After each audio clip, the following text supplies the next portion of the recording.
Forward. Quite well run at the ball here. Oh, he's got such good skill inside the penalty area. Maradona, brilliant. Can't quite. Nací en Villa Fiorito, un barrio pobre del conurbano bonaerense, donde la tierra era más barro que calle y donde el futuro parecía tener un solo camino, el del obrero, el del que se levanta todos los días para pelear por lo justo, por un poco de dignidad. Yo no venía de una familia con lujos ni con promesas, pero sí de una familia con amor. Mis viejos, don Diego y doña Tota, eran mi primer sostén, mis primeros creyentes. Había días en que no alcanzaba para comer bien, pero nunca faltó un abrazo, una palabra de aliento o una mirada que me decía: «Vos podés, pibe». Desde que tengo memoria, lo único que me hacía sentir libre era la pelota. No una de cuero, no. Una de trapo, atada con piolines, con retazos que íbamos encontrando. Con eso me bastaba. Me pasaba horas en los baldíos de Fiorito, gambeteando piedras, esquivando charcos, soñando con estadios que ni siquiera había visto. Yo no jugaba al fútbol, yo respiraba fútbol. Me dormía abrazado a una pelota, como si fuera un tesoro, como si supiera sin entender cómo que esa cosa redonda me iba a cambiar la vida. Cuando entré a los Cebollitas, todo empezó a tomar forma. Francisco Cornejo, mi primer gran maestro, fue quien me dio las primeras herramientas de verdad. Él me vio y dijo: «Este pibe no es normal». Tenía 8 años y lo único que quería era jugar. Ni fama, ni plata, ni títulos. Solo jugar. Me acuerdo que me preguntaban qué quería ser de grande y yo decía: «Quiero jugar un mundial. Quiero ganarlo para Argentina». Así, simple. Como un niño que sueña sin medir la distancia entre sus sueños y la realidad. Yo miraba a Bocchini como si fuera un dios. Me sabía cada jugada, cada toque. Y cuando lo veía en la tele, me imaginaba con la 10 en la espalda, con la camiseta celeste y blanca, haciendo vibrar al país. Porque, aunque era un nene, ya sentía que no jugaba solo para mí. Jugaba para mi familia, para mi barrio, para todos los pibes que como yo no tenían nada más que un sueño y una pelota. Los domingos eran sagrados. Íbamos a la cancha de tierra, todos descalzos, algunos sin remera, pero con el corazón a 1000.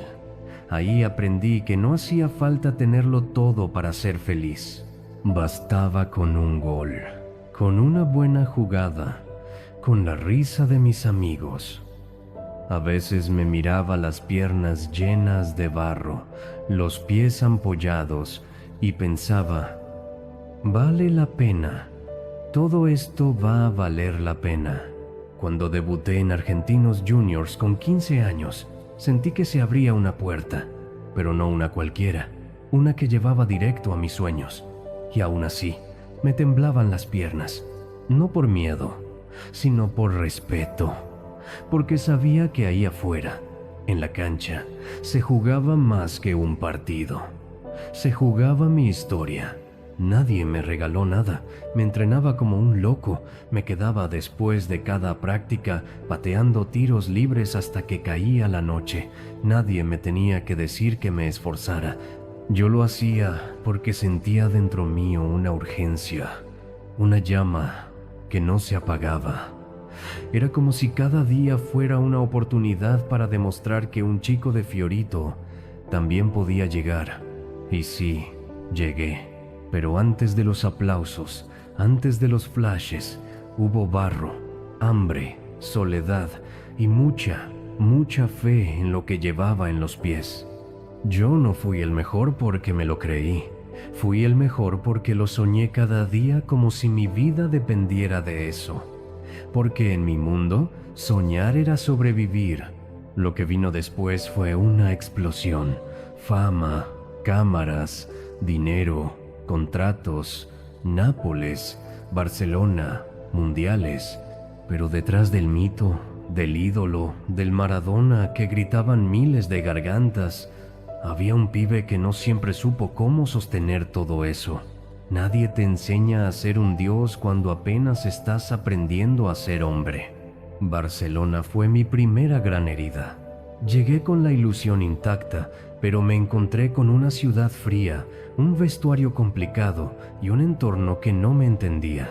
No eran solo las patadas, era la presión, la soledad, el sentirse pieza de ajedrez. La fractura del tobillo en el 83, tras esa entrada criminal de Andoni Goicoechea, no solo me partió el cuerpo, me quebró algo por dentro. Me fui recuperando, sí, pero empecé a cargar con rabia, con rencor, con una bronca que se me metía en el alma. Y entonces vino Nápoles, mi refugio, mi locura. Me amaron como a un santo, me trataron como a un hijo. Era la ciudad perfecta para alguien como yo. Pasional, sufrida, marginal. Ganamos lo que nadie había ganado ahí. Les di campeonatos, les di gloria y ellos me devolvieron adoración eterna. Pero ese amor tan desbordado también me empujó a los extremos. Me metí en la noche, en las fiestas, en los excesos. Tenía todo, pero no tenía paz. Empezaron las amistades peligrosas, las relaciones con gente que no me hacía bien. Empezaron los rumores, las fotos, las persecuciones. Y con todo eso, la cocaína, el escape, el silencio que se volvía ruido en mi cabeza. Porque había días en que no quería salir de la cama, en que sentía que el mundo esperaba demasiado de mí. Y yo no sabía cómo sostener esa imagen que todos querían ver. La Copa del Mundo del 86 fue, sin duda, el pico más alto. México fue mi escenario perfecto. Allí no jugué al fútbol, allí volé. El gol a los ingleses, esa mano, ese regate, no fueron solo goles, fueron mensajes. A mi país, a mi infancia, a mi historia. Ganamos esa copa porque yo estaba en estado de gracia. Pero, ¿quién aguanta vivir en gracia todo el tiempo? Después vino la caída. El doping en el 94 me destrozó. Me sacaron del mundial como a un criminal. Tenía los ojos abiertos de par en par en esa foto con la enfermera, pero por dentro me estaba apagando. Fue como si me arrancaran de lo único que me mantenía vivo, la pelota. Y no era la primera vez que me pasaba. Ya antes había dado positivo en Italia. Ya venía arrastrando batallas internas que no se veían en televisión. Mi cuerpo empezó a pasarme factura. Las cirugías, los desmayos, las internaciones, la pelea contra las drogas, la pelea contra mí mismo. Fui mi peor enemigo. Perdí el control, perdí amigos, perdí la alegría. Y lo más duro fue ver cómo muchos me daban la espalda. Cuando ganaba, todos estaban. Cuando caí, me quedé solo. O al menos así se sentía, porque una cosa es ser Maradona en la cancha y otra muy distinta es ser Diego cuando se apagan los focos. Luché contra la muerte más de una vez, literalmente. Estuve al borde, y lo más cruel de todo es que muchas veces no supe si quería volver. No es fácil cargar con un país entero, con la esperanza de millones, cuando adentro tuyo estás roto. Pero sobreviví, aunque no entero, aunque con cicatrices, porque cada caída me recordó algo, que sigo siendo ese pibe de Fiorito, el que se levantaba con barro en los pies y hambre en el alma. Hubo un momento en que me miré al espejo y no me reconocí, no por las canas, ni por los kilos, ni por los años. Me hablo de adentro. Me sentía vacío, sin pelota, sin cancha, sin competencia. ¿Quién era yo? Me costó entender que no iba a volver a ser el mismo. Me costó aceptar que el Diego que todos idolatraban también necesitaba perdonarse. Pasé por clínicas, por terapias, por horas enteras de silencio. Hubo días en los que no hablaba con nadie. Otros en los que rompía todo, pero también hubo amaneceres en los que me aferré a mi familia, a mis hijas, a mis nietos. Ellos fueron mi verdadero premio. No una copa, no un balón de oro. Ellos, que me vieron llorar y aún así me seguían diciendo: «Te amamos, papá». Empecé a hablar más conmigo, a entenderme, a no odiarme tanto, porque yo había sido duro conmigo mismo, exigente hasta lo insano. Me culpé por todo, por cada error, por cada caída, por cada palabra mal dicha. Pero también entendí que fui humano, que erré, sí, pero también toqué el cielo con los pies, que hice feliz a millones, que le di voz a los que no tenían voz. Cuando dirigí la selección en 2010, lo hice con el corazón. Algunos pensaron que estaba loco, otros que era un experimento, pero yo sentía que tenía una deuda con esa camiseta. Volver a vestir los colores, aunque fuera desde el banco, fue cerrar un ciclo. Ver a Messi ahí, tan joven, tan genial, era como mirarme a mí a los 20. Quise protegerlo, guiarlo, mostrarle los caminos que yo no pude tomar. No siempre supe cómo, pero lo hice desde el amor. Y sí, también viví el cariño del pueblo como pocos. Cada vez que viajaba a Cuba, a Nápoles, a La Habana, a cualquier rincón del mundo, sentía que había algo que nunca se rompió. El vínculo entre ese chico de Fiorito y la gente. Porque no importa cuánto caí, lo importante fue que siempre volví. Y cuando volví, lo hice con el alma abierta, con las heridas al aire, sin máscaras.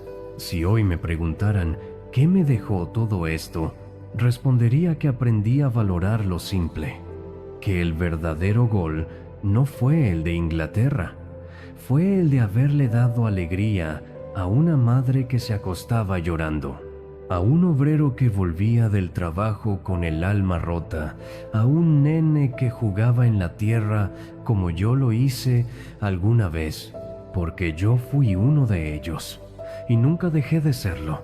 Mi legado no está en las vitrinas, está en las villas, en los potreros, en cada nene que le pega a una pelota y sueña con cambiar su destino. Está en los que no se rinden, en los que la pelean desde abajo, en los que fallan, pero vuelven, en los que no nacieron con todo servido, pero igual se atreven a soñar en grande. Yo no fui un santo, fui un guerrero. Fui pasión, contradicción, locura, pero también fui verdad. Y en este mundo, ser verdadero, aunque te duela, es el mayor acto de coraje. Y si mañana ya no estoy, quiero que me recuerden así, como el pibe que salió del barro y tocó el cielo. No para quedarse ahí, sino para decirle al mundo que sí se puede, aunque te caigas 1000 veces, aunque nadie crea en vos, aunque el mundo te juzgue, porque si yo lo logré, con mis demonios y mis heridas, vos también podés. Ese es el verdadero Maradona, no el de los goles, el que nunca se dejó vencer.